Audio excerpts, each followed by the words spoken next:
He basically lines them up from like biggest to smallest.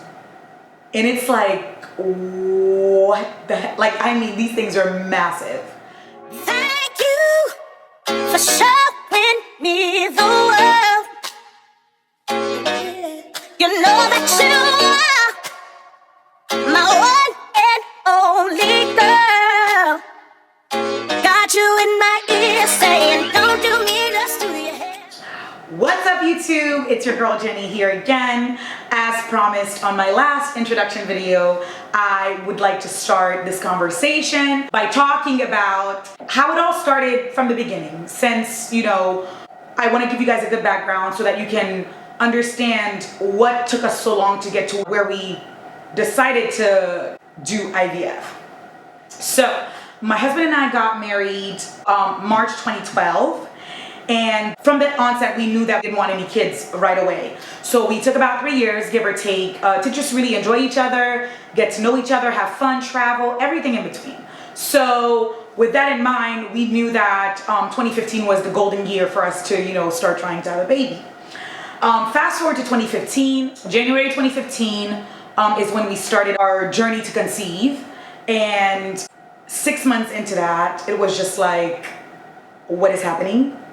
But to take you back just a little bit, with me, at the age of 19, I actually got diagnosed with approximately 2 to 3 fibroids. But again, the doctors are like, oh, don't worry about it. It's pretty small. It's not in your uterus. It's not something that we're super concerned about. Just go live your life and, do you. And I'm just like, okay, cool. I'm going to do me. But that's not where it stopped, because fast forward 5 years later, where, we got married and started thinking about children, it basically became at the forefront, because like I said, 6 months into our journey, it was just like, why aren't we getting pregnant? Because we're young, we are fit, we're healthy. Every box that you could possibly think of was basically checked. And so we're just like, explain this to me. To the point where, to be honest with you guys, I didn't even feel like I needed to do any background research on, how to prepare for conception or anything like that, because it's like, duh, I'm healthy. I'm just gonna snap my hands and pregnancy is gonna be like right there,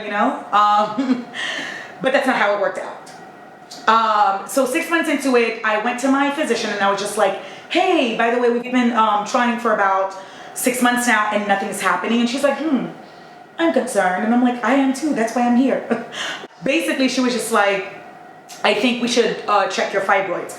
I'm like, okay, cool. Again, you told me 5 years ago they were just super small and hanging outside of my uterus. So it's not something I need to be super concerned about, right? So I went to get the sono, and lo and behold, with my physician reading it, it was just like, yeah, they grew. And I'm like, what do you mean?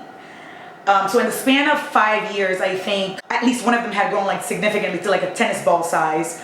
And there were about 2 to 3 that was like, that followed. They weren't as sizable as that one fibroid.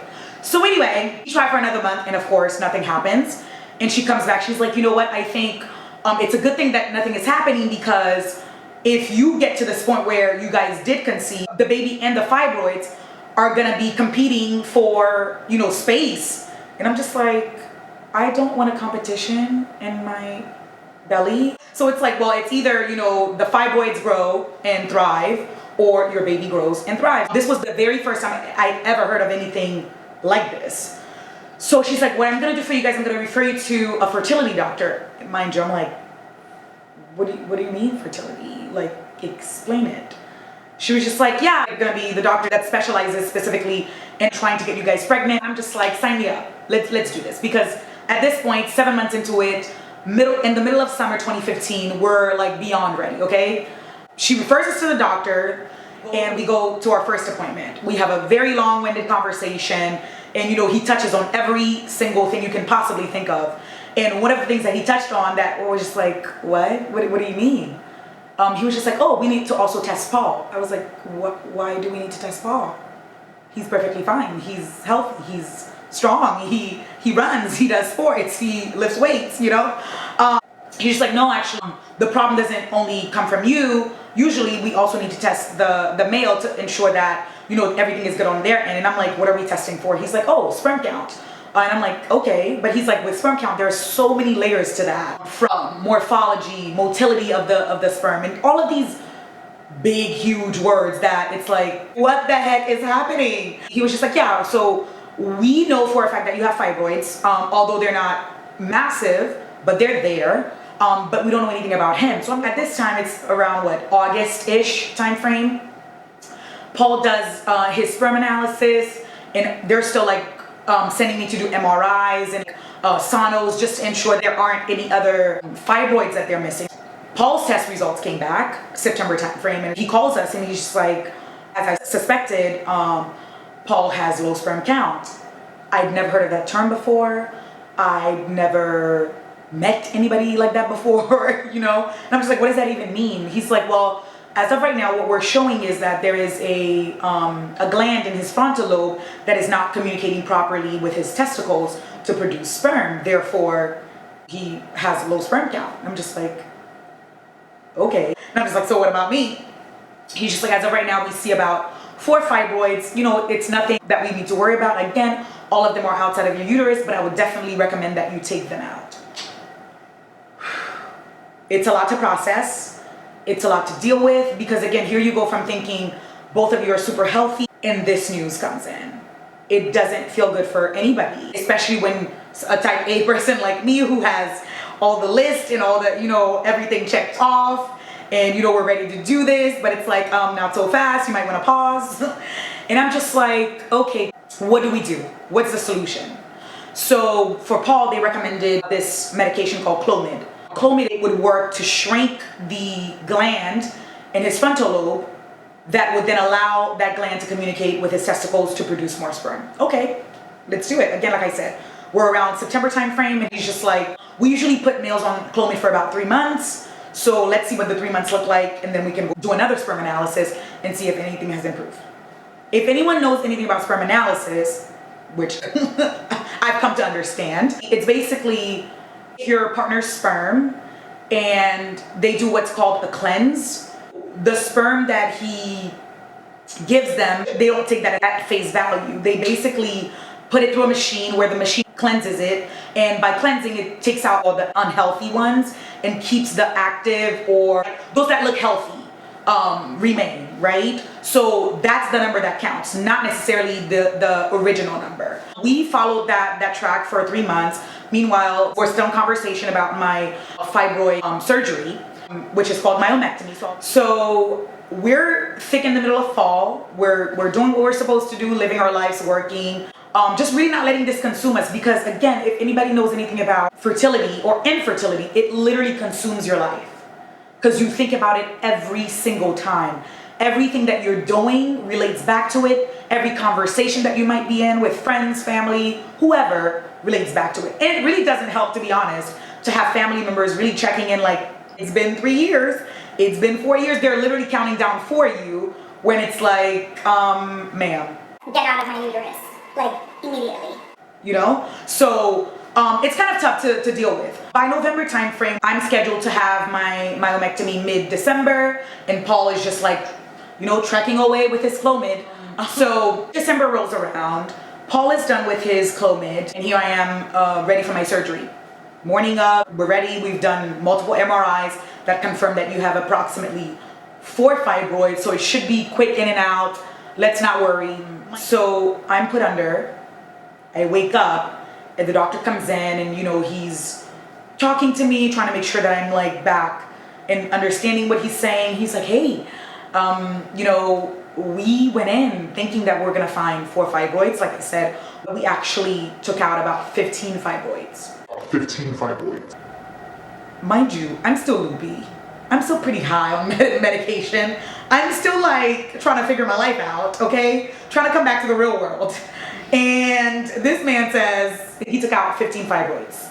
Come again, sir? How many? Oh, okay, cool. So you mean to tell me I basically had like 15 babies inside of me, and you just basically went in and wiped everything out?